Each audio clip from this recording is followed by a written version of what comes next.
Let me see. Okay. Mm-hmm.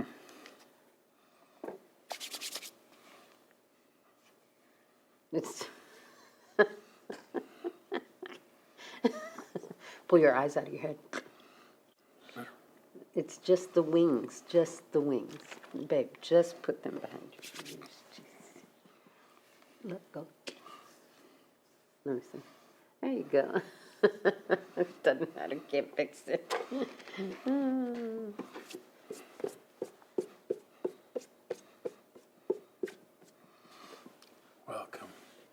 Welcome to today's show. We thank you so much for joining us this evening. Coming to you from 125 Carver in Waco, Texas, it's the Riverside Weekly. We hope your time with us today is thought-provoking, spiritually challenging, and a life-changing experience. Our discussions are fun, real, and at times very uncomfortable. We highly encourage all of our guests and listeners to like and subscribe, and please ring the bell. Now, here are your hosts, Pastor Cello and Pastor Mia.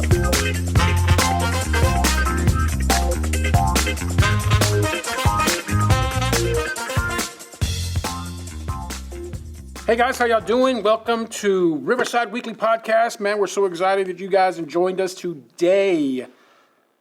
Hallelujah. We are getting ready to expand one of our channels, networks. We are adding, not moving over. Okay, adding. We are adding Rumble to our list of avenues. Let's get ready to rumble. New video streaming platforms. So just want to let you guys know that you can find us there. And so I continue to expand all that the Lord is doing. I don't know about this rumble. Again, one more time, let me say that. Let's get ready to rumble. Only those that are on Rumble are there to do what my husband does best, and that's stir crap up. All right. That's what you do, just like that. Be stirring the pot and making people angry. You're so good at that, so. Well, it's not intentional. That's the thing. Mm-hmm. Well, that's a lie. I was going to say that.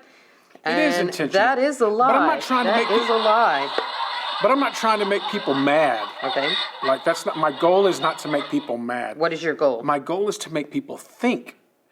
Well, thinking makes people mad. So they don't want to go to a job where they have to think. They don't want to go anywhere and think. Thank you. That's what I'm saying. I don't want to go to the grocery store. I don't want to think, wow, this podcast changed quickly. People don't want to think. End of story. They don't. So it makes people mad if they have to think. It's kind of like when you're trying to pay your electric bill, and what you hear is, "One moment, please. We're checking on that for you."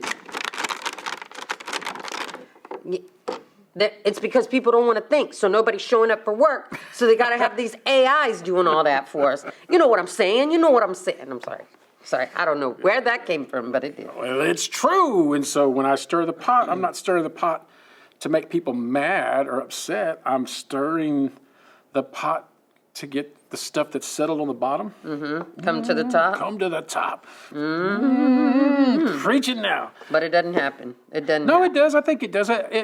But I think people process in silence. I think people process. I like to drive and process. Just to think, and I think it's good. I think it's good that people think. I think it's dangerous when people don't think. And some of you are going to get upset with this as you're watching and hearing and listening. If you hear something that's contrary to what you've been taught, if you hear something that's contrary to what you believe, if you hear something that instills or brings fear, you probably don't like those subjects or topics. Oh, I agree. I agree. That's a lot of people.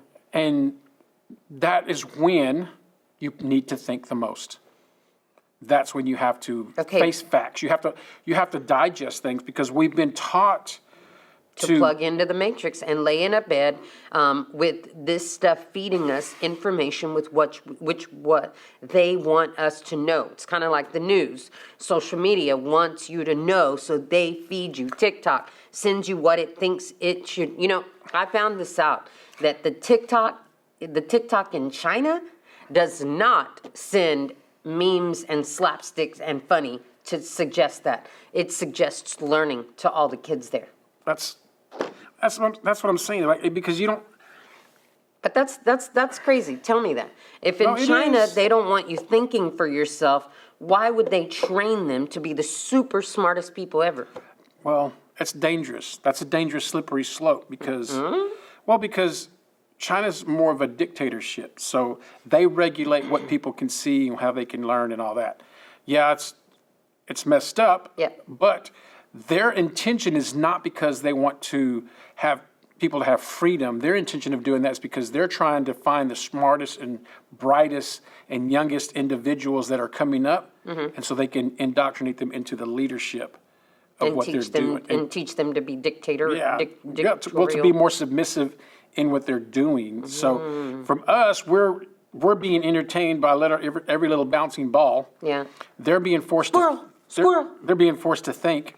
But I think just in our society, I think at the risk of sounding super spiritual and all this crazy stuff, I mean, algorithms are the devil, bro.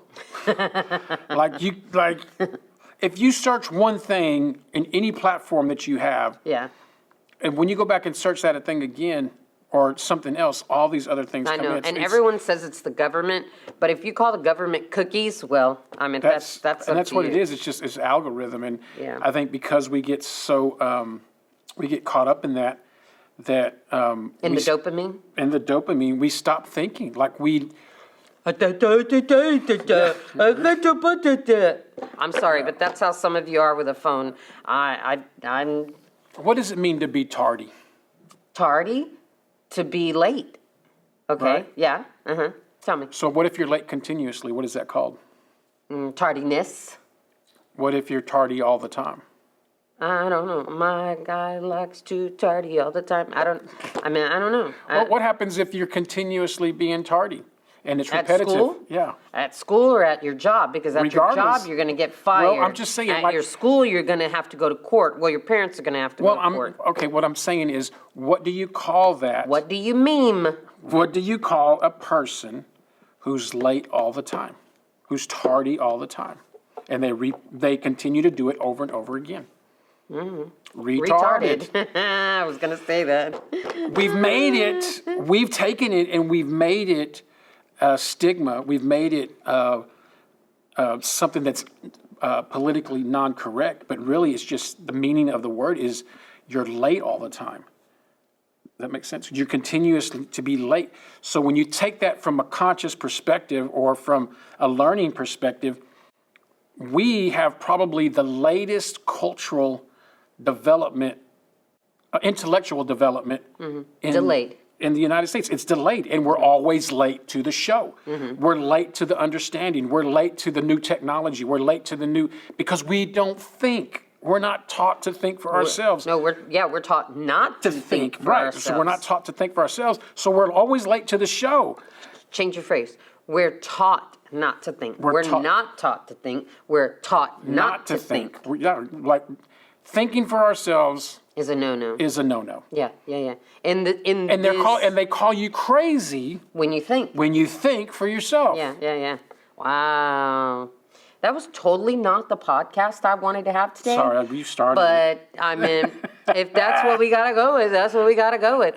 Listen, we're back after 2 weeks of hiatus. All this stuff was shoved down in there, and we were going on here. Yeah, we had a lot of things going on and thinking about it, and that is not even what I wanted to talk about, but seeing how I made an assumption this week that I am apocalyptic and my husband is conspiratorial.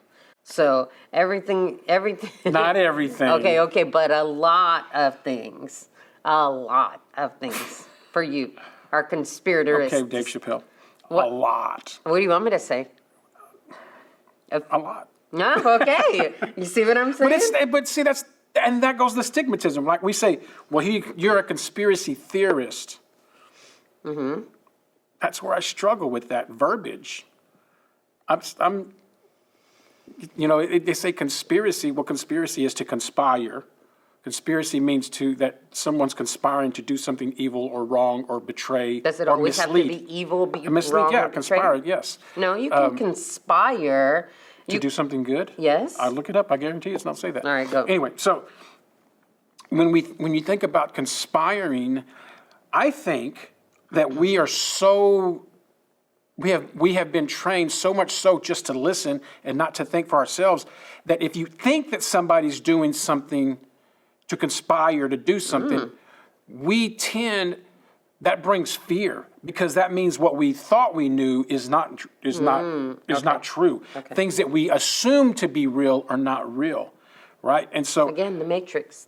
so like right now, a big thing that with Thanksgiving, with Columbus Day, so like all these woke people are like, well, Columbus Day is now Indigenous Peoples Day, and Thanksgiving is like, we weren't taught that. Think about this for a second. So you're going to talk about conspiracy theorists, right? So we weren't taught really what happened for Columbus Day. We weren't taught Right. the truth about it in Yes. schools, education system. Same thing with Thanksgiving, right? Mm-hmm. So did someone conspire Yes. to teach us Yes. wrongly in those areas? Yes. So that means that if they taught us, somebody had to make the decision on the education board on what we were going to teach and not teach, what history. So it just gets a deep rabbit hole real quick, and that's why you say, well, you're a conspiracy theorist.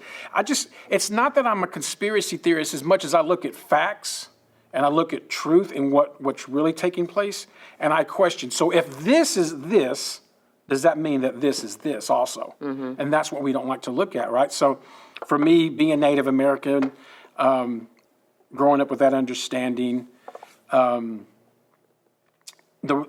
most eye-opening thing and detrimental thing that could happen to me is found out that my grandparents were from East LA. You're not Native American at all. You're from Yeah, East LA. right. Like, oh my God, my world's been shattered, right?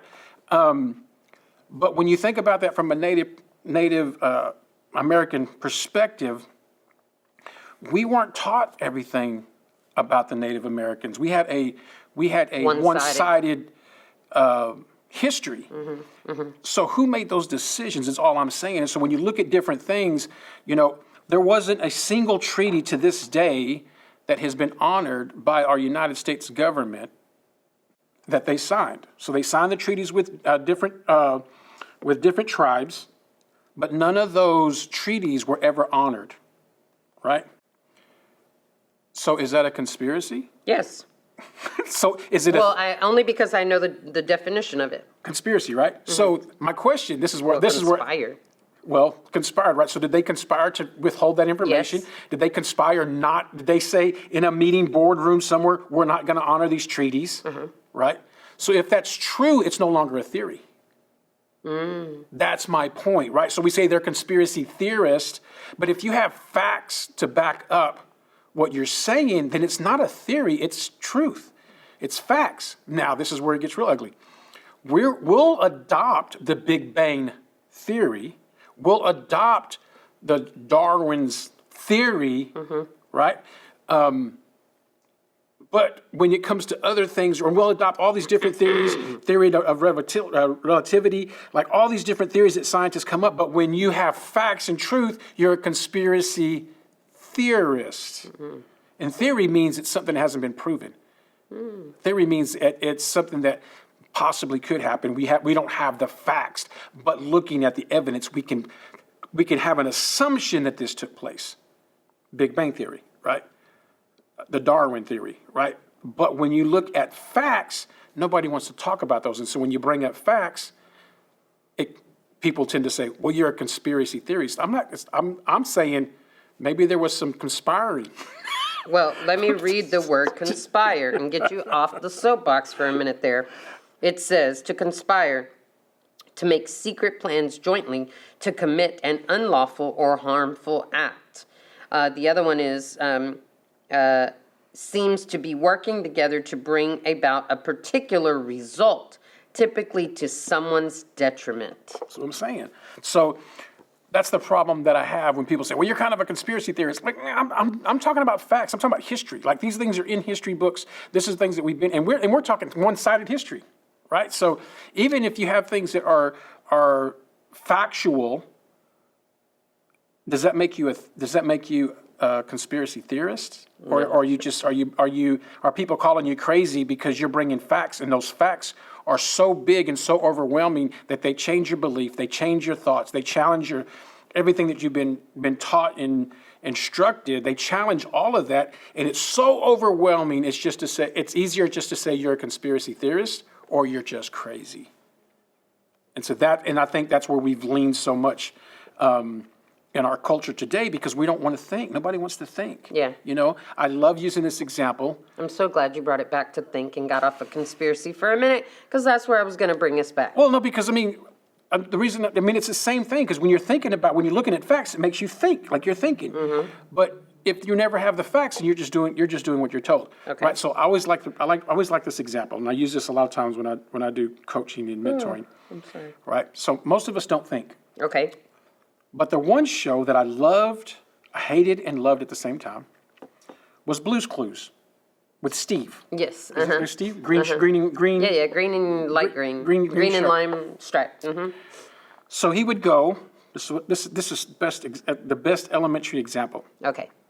So Blue would go and Steve would go throughout the house or throughout the neighborhood, and they would find what? Clues. And those clues, what would they do with those clues? Try to figure out the next paw print so they could figure out what to do. And so once they got all the clues, what would they do with all the clues? Put them together. And they would write them down in the little notebook, right? You'd get the thing. And think, and think, and think. Exactly. And they would go to their what? Thinking chair. Thinking chair. Nobody today has a thinking chair in their home. We have couches that we watch TV on. We have chairs that we sit at the table and we eat. We have video game chairs, computer chairs, desk chairs. But very few people in our society and culture today have a chair where they go sit and they think. They have a reading chair, but not a thinking chair. And well, even if a reading chair was a thinking chair, most of us don't utilize those things. We get on our phone and we sit on there and we don't think. And that's what I always tell people, like when I'm doing coaching and mentoring, I'm like, when's the last time you just sat and pondered your day? When's the last time you just pondered the information that you took in the last 7 days? When's the last time you sat and pondered Probably never. Exactly. When's the last time you sat and pondered a message that Pastor Cello preached on a Wednesday or a Sunday, or a Bible study, or a scripture that you read, or a message that you heard, or a podcast? We don't think for ourselves. So instead of taking that information, sitting down, looking at all the facts, and thinking, how does that affect me in my life and what I believe? We don't do that. What we do is we say, well, I saw this on Twitter. I saw this on Snapchat. Yeah. I saw this on Instagram. I saw this on Facebook, right? And I saw this on TikTok, right? And we don't never think about it.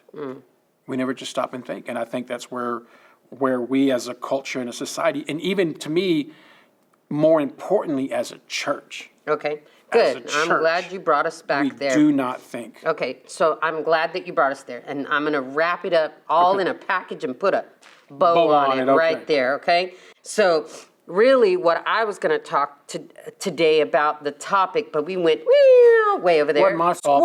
I blame mostly you. That's okay. I'll take the blame because I brought it back. And I reeled it back in. And I will say what I was going to talk about were some lyrics to a song, because we don't sit and we don't ponder those things, right? Not only that, we don't have this thinking chair that you said, right? It is a reading chair. You might have a reading chair in your home where you read your book. I think it's more of a scrolling chair. Yeah, right? Sit and we scroll. And but if you look at it from God's perspective, okay, that's where I'm going to take it, because you said in the church today. That's where you brought me back, right? So if you look at it from God's perspective, this is really what I feel like that he would be saying to us, and we don't even think about it. We don't ponder, okay? But if he had time, which he does, to sit and think about us, because we don't sit and think about him. This is what I feel like he would be saying. Every time I think of you, I always catch my breath. And I'm still standing here and you're miles away. And I'm wondering why you left. And there's a storm that's raging through my frozen heart tonight. I hear your name in certain circles and it always makes me smile.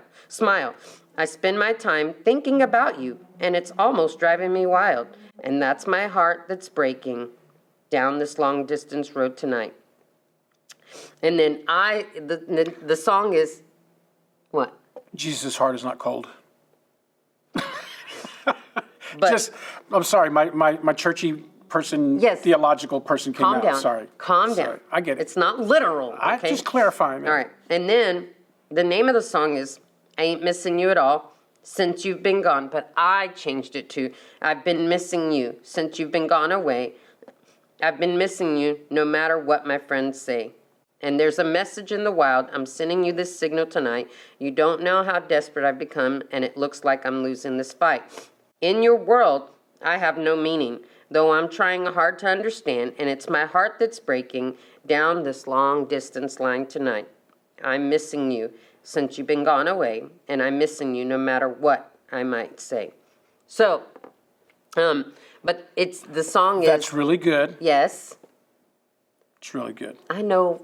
There's some theological problem issues in there, but I hear what you're saying. Okay, so saying... That's more clarification for those that are watching. Anyway, yes. go ahead. So, as I drive, I'm thinking and always thinking or sometimes listening to music. So your thinking chair is the driving chair. Yes, exactly. Or the car. And so I heard that song and I heard it and I listened to it from my father's ears, you know, and I could hear him saying those things to me, you know, or what it's meant, they used to call him Daddy God. And that's what I heard was, you don't sit down enough to think about me the way I think of you. That's so good. You don't take the time, as my cousin would say, to drink the tea while it's hot. You let it get cold, you know.